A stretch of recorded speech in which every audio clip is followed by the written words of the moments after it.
வணக்கம். நம்ம எல்லார் வாழ்க்கையிலயும் ஒரு கட்டத்துல இந்த கேள்வி வந்திருக்கும். சிலருக்கு மட்டும் எப்படி எல்லாமே இவ்ளோ சுலபமா கிடைக்குது? ஆமா, நல்ல வேலை, சந்தோஷமான உறவுகள், பணம். கரெக்ட். அவங்க தொட்டதெல்லாம் பொன்னாகும். ஆனா சிலருக்கு எவ்வளவுதான் முயற்சி செஞ்சாலும் தடங்கல்கள் வந்துகிட்டே இருக்கும். ம், இந்த ஒரு கேள்விக்கு பதிலளிக்க முயற்சி செஞ்ச ஒரு புத்தகம் தான் தி சீக்ரெட்.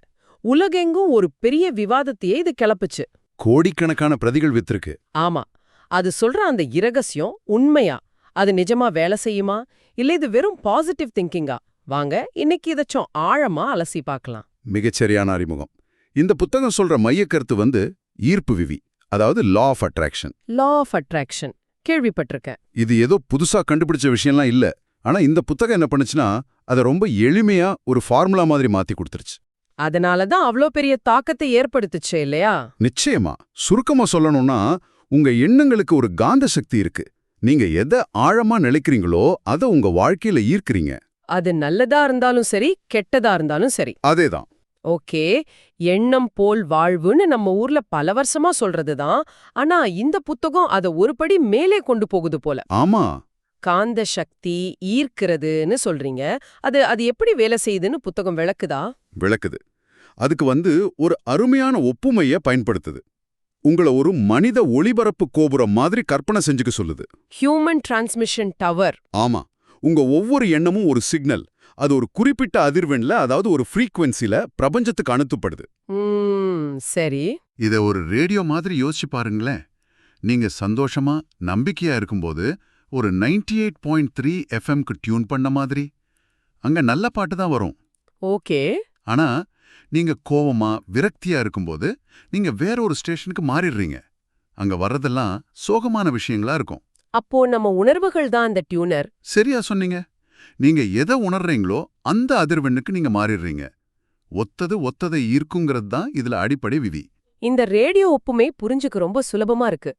அப்போ நம்ம வாழ்க்கையில நடக்கிற விஷயங்கள் பிடிக்கலன்னா நம்ம ஃப்ரீக்வன்சிய மாத்தணும். ஆமா, அதாவது நம்ம எண்ணங்களையும் உணர்வுகளையும் மாத்தணும். சரிதான். ஆனா இது ஏதோ இந்த காலத்து செல்ஃப் ஹெல்ப் குருக்கள் சொல்ற மாதிரி இருக்கு. இதுக்கு ஏதாவது வரலாற்று பின்னணி இருக்கா? நிச்சயமா இருக்கு. அதுதான் இந்த புத்தகத்தோட சுவாரஸ்யமான வாதங்கள்ல ஒண்ணு. இது இரகசியம் பல நூற்றாண்டுகளா இருக்குன்னு இது சொல்லுது. அப்படியா?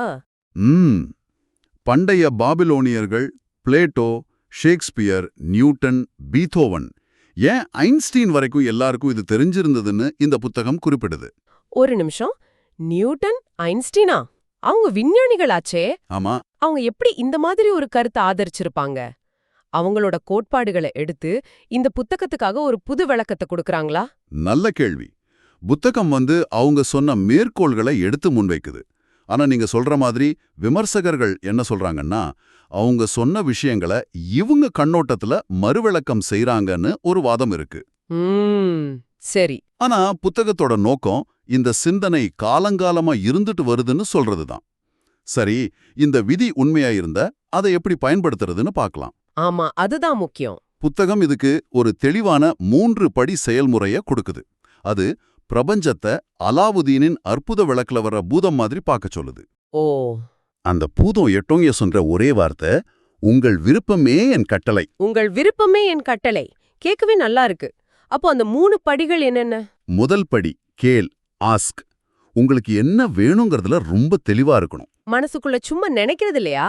இல்ல, ஒரு நோட்புக்ல எழுத சொல்லுது புத்தகம். ஒரு ரெஸ்டாரண்ட்ல மெனு கார்டை பார்த்து ஆர்டர் பண்ற மாதிரி. நீங்க ஒரு முறை ஆர்டர் பண்ணிட்டா போதும். அது வருமா வராதான்னு சந்தேகப்படக்கூடாது. கரெக்ட். ஒரு முறை கேட்டா பிரபஞ்சம் அதை கேட்டுருச்சுன்னு நம்பணும். இதுல எனக்கு ஒரு சந்தேகம். சும்மா கேட்டா மட்டும் போதுமா? இப்ப எனக்கு ஒரு ஃபெராரி கார் வேணும்னு நான் கேட்டா அது என் வீட்டு வாசல்ல நிக்குமா? இது கொஞ்சம் அதிகப்படியா தெரியலையா? நீங்க சரியா அடுத்த படிக்கு வந்துட்டீங்க. இரண்டாவது படி நம்பு, பிலீவ். ஓகே. இதுதான் இருக்கிறதுலயே கஷ்டமான பகுதின்னு புத்தகம் சொல்லுது. நீங்க கேட்ட விஷயம் ஏற்கனவே உங்களுக்கு கிடைச்சிடுச்சுன்னு முழுசா நம்பணும். அது இல்லாதப்பவே வா. ஆமா, அது உங்ககிட்ட இல்லாதப்பவே அது இருக்கிறதா ஒரு அசைக்க முடியாத நம்பிக்கையோட இருக்கணும். அதுக்கு புத்தகம் சொல்ற டெக்னிக் தான் நடித்து வாழுங்கள். Act as if. Act as if. அதாவது அந்த ஃபெராரி கார் கிடைச்சிட்டா நான் எப்படி உணர்வேனோ, எப்படி நடப்பேனோ, அதே உணர்வையும் நடத்தையையும் இப்போதே உங்க வாழ்க்கைக்குள்ள கொண்டு வரணும். இதுதான் கொஞ்சம் சிக்கலா இருக்கு. இல்லாத ஒண்ணு இருக்கிற மாதிரி நடிக்கிறது ஒரு விதத்துல நம்ம நாமே ஏமாத்திக்கிற மாதிரி இல்லையா? அந்த மனத்தடையை எப்படி தாண்டுறது? மிகச்சரியான கேள்வி. அந்த மனத்தடைய தாண்டறதுக்கு தான் 3வது படி உதவுது. 3வது படி ரிசீவ். சரி. நீங்க கேட்ட விஷயம் இப்போ உங்க கைக்கு வர்றதா கற்பனை செஞ்சு அதுக்கான நன்றி உணர்வை, அந்த மகிழ்ச்சியை இப்பவே முழுசா உணரணும். ஓ, அந்த ஃபீலிங் தான் முக்கியம். அந்த உணர்வு தான் மிக முக்கியமான சிக்னல். நீங்க நல்லா உணரும்போது தான் நீங்க கேட்ட விஷயத்தோட அதிர்வெண்ணுக்கு நீங்க வர்றீங்க. அப்பதான் அது உங்களை நோக்கி நகர ஆரம்பிக்கும். அப்போ இது வெறும் சிந்தனை பயிற்சி மட்டும் இல்ல, இது ஒரு உணர்வு பயிற்சி. அருமையா சொன்னீங்க. நம்ம உணர்வுகள் தான் நம்ம சரியான பாதையில போறோமா இல்லையான்னு சொல்ற ஒரு கருவி மாதிரி. எக்ஸாக்ட்லி.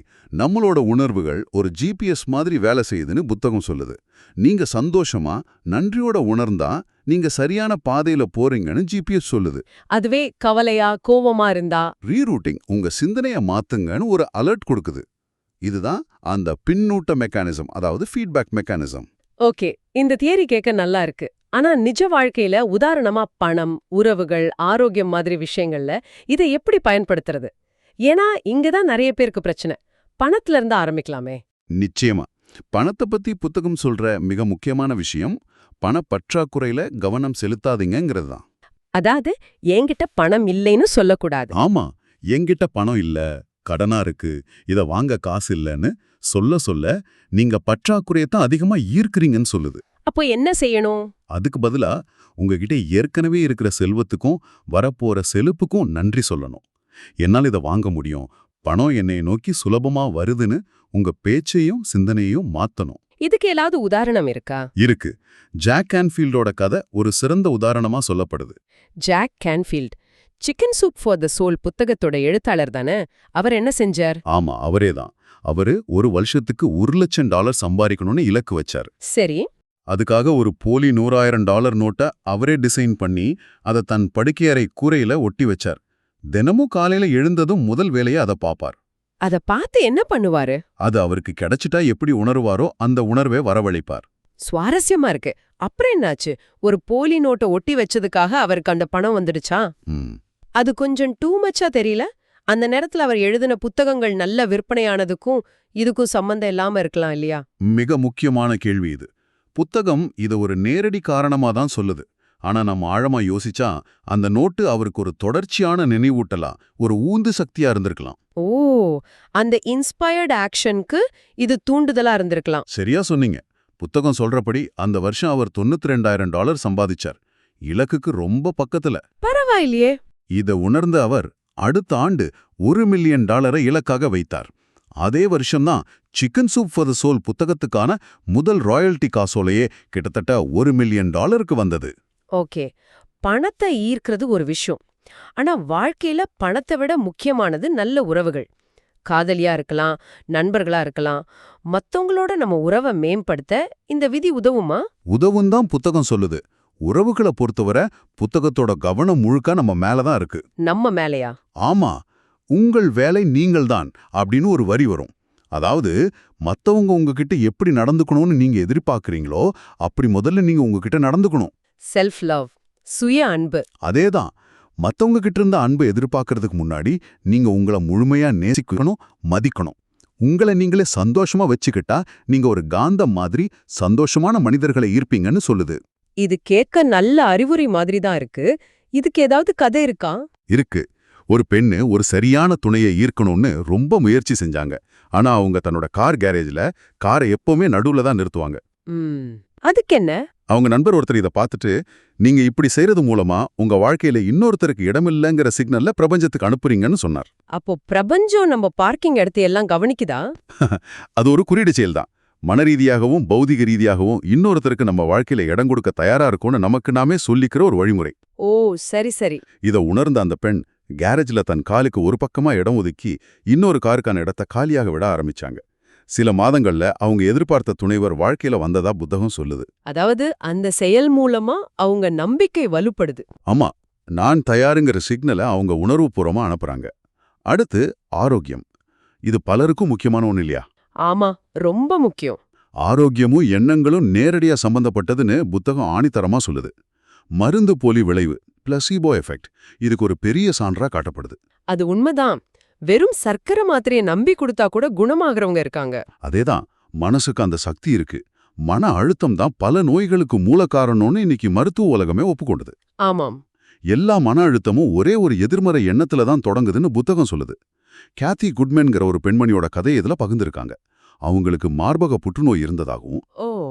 ஆனா அவங்க கீமோதெரப்பியோ கதிர்வீச்சோ எடுத்துக்காம தினமும் சிரிப்பு, தியானம், நன்றி உணர்வு மூலமா வெறும் 3 மாசத்துல குணமடைஞ்சதாகவும் சொல்லப்படுது. இது கேட்க ரொம்ப ஆச்சரியமா இருக்கு. ஆனா அதே சமயம் கொஞ்சம் அபாயகரமாவும் இல்லையா? எப்படி சொல்றீங்க? மருத்துவ சிகிச்சைய விட்டுட்டு வெறும் நேர்மறை எண்ணங்களை மட்டும் நம்பியிருக்க சொல்ற மாதிரி இது தொனிக்குதே. இத நம்பி யாராவது மருத்துவ ஆலோசனைய நிராகரிச்சா என்ன ஆகும்? ரொம்ப நியாயமான கவலை. புத்தகம் மருத்துவத்தை நிராகரிக்க சொல்லல, ஆனா நோயின் மீதே கவனம் செலுத்துறதை விட முழுமையான ஆரோக்கியத்தின் மீது கவனம் செலுத்த சொல்லுது. அதாவது மருத்துவத்தோட சேர்த்து மனசையும் பயன்படுத்தணும். சரியா சொன்னீங்க. மனதையும் ஒரு சக்தி வாய்ந்த கருவியா பயன்படுத்தணுங்கிறது தான் அதோட கருத்து. ஆனா நீங்க சொல்ற மாதிரி இந்த மாதிரி கதைகளை தவறா புரிஞ்சுக்க வாய்ப்பு இருக்கு. சரி, இந்த விதிகளை பயன்படுத்த புத்தகம் இன்னும் சில குறிப்பிட்ட கருவிகளையும் பரிந்துரைக்குது. ஆமா, அந்த 3 படிகளை தவிர வேற என்னென்ன நுட்பங்கள் இருக்கு? அதுல மிக முக்கியமானது நன்றி உணர்வு, கிராட்டிடியூட். நன்றி உணர்வா? அதிர்வெண்ணையும் உடனடியாக மாத்தக்கூடிய ஒரு சக்தி வாய்ந்த வழின்னு புத்தகம் சொல்லுது. நீங்க இல்லாதத பத்தி கவலைப்படுறத விட்டுட்டு இருக்கிற விஷயங்களுக்காக நன்றி சொல்ல ஆரம்பிச்சாலே போதும். இதுக்கு ஏதாவது டெக்னிக் இருக்கா? இருக்கு. தினமும் ஒரு நன்றி உணர்வு பட்டியலை எழுதலாம், அல்லது ஒரு நன்றி உணர்வு கல்ல பயன்படுத்தலாம். ஒரு கிராட்டிடியூட் ராக். நன்றி உணர்வு கல்லா? அது என்ன? நீங்க ஒரு வழவழப்பான சின்ன கல்ல பாக்கெட்ல வச்சுக்கிட்டு ஒவ்வொரு முறை அதை தொடும்போதும் நீங்க நன்றியோட நினைக்கிற ஒரு விஷயத்த மனசுக்குள்ள சொல்லணும். இது ஒரு எளிய ஆனா சக்தி வாய்ந்த பயிற்சி. இது ஒரு விதமான சுய ஹிப்னோசிஸ் மாதிரி இல்லையா? அந்த கல்ல தொடும்போது ஒரு பழக்கத்தை உருவாக்குறோமே தவிர உண்மையிலேயே பிரபஞ்சத்துக்கு எந்த சிக்னலும் போகுதா? புத்தகம் இதை அதிர்வெண் கண்ணோட்டத்துல பாக்குது. நீங்க அந்த கல்ல தொட்டு நன்றி சொல்லும்போது உங்க உணர்வு மாறுது. அந்த உணர்வு உங்க அதிர்வெண்ணை உயர்த்துது. அந்த உயர்ந்த அதிர்வெண் தான் பிரபஞ்சத்துக்கு போற உண்மையான சிக்னல். ஓகே. அடுத்ததா காட்சிப்படுத்தல், விஷுவலைசேஷன். அத பத்தியும் நிறைய பேசப்படுது. ஆமா, காட்சிப்படுத்தல்னா நீங்க விரும்புற முடிவு ஏற்கனவே நடந்துட்ட மாதிரி மனக்கண்ல பாக்குறது. வெறும் படம் மாதிரி இல்ல.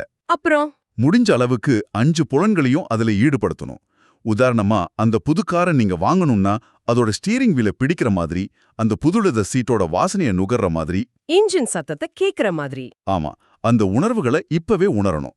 ஜான் அசராஃப் என்ற தொழில் முனைவரோட கதை இதுக்கு ஒரு சிறந்த உதாரணம். சொல்லுங்க, கேப்போம். அவரு தன்னோட கனவு இல்லத்தோட படத்தை ஒரு விஷன் போர்டுல ஒட்டி வச்சிருந்தார். அப்புறம் பலமுறை வீடு மாறினதுல அந்த போர்டெல்லாம் பெட்டியில அடைக்கப்பட்டுடுச்சு. சரி. 5 வருஷம் கழிச்சு அவர் ஒரு புது வீட்டுக்கு குடிபோனார். ஒரு நாள் அவரோட பையன் அந்த பழைய பெட்டிகளை திறந்து பார்த்தப்போ அந்த விஷன் போர்டை கண்டுபிடிச்சான். அதை எடுத்துட்டு வந்து அவர்கிட்ட காட்டினான். அதுல இருந்த வீட்டை பார்த்த ஜான் அசராஃப் அதிர்ச்சியில உறைஞ்சு போயிட்டார். ஏன்னா அவர் அப்போ வாழ்ந்துகிட்டு இருக்கிற வீடு தான் அது. அதே வீடு. அடேங்கப்பா, இத கேக்கும்போது கூஸ் பாம்ஸ் வருது. ஆனா அதே சமயம் ஒரு சந்தேகமும் வருது. என்ன சந்தேகம்? இது மாதிரி 1-2 கதைகள் பெரிய விஷயமா பேசப்படுது. ஆனா விஷன் போர்டு வச்சு கிச்சுமே நடக்காத லட்சக்கணக்கான பேர் இருப்பாங்களே, அவங்கள பத்தி புத்தகம் ஏதாவது சொல்லுதா? சொல்லுது. வெறும் படத்தை ஒட்டி வைக்கிறது மட்டும் போதாது. அதை செய்யும்போது அவங்களுக்கு முழுமையான நம்பிக்கை இருக்கணும்.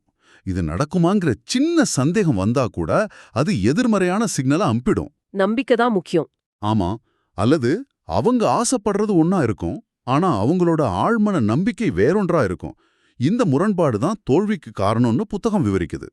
ஆக இந்த ஆழமான அலசில் இருந்து நீங்க தெரிஞ்சுக்க வேண்டிய முக்கியமான விஷயம் என்னன்னா, உங்க வாழ்க்கைய வடிவமைக்கிற சக்தி உங்ககிட்ட, உங்க எண்ணங்கள்லயும் உணர்வுகள்லயும் தான் இருக்கு. ஆமா, அதுதான் இந்த புத்தகத்தோட மையச் செய்தி.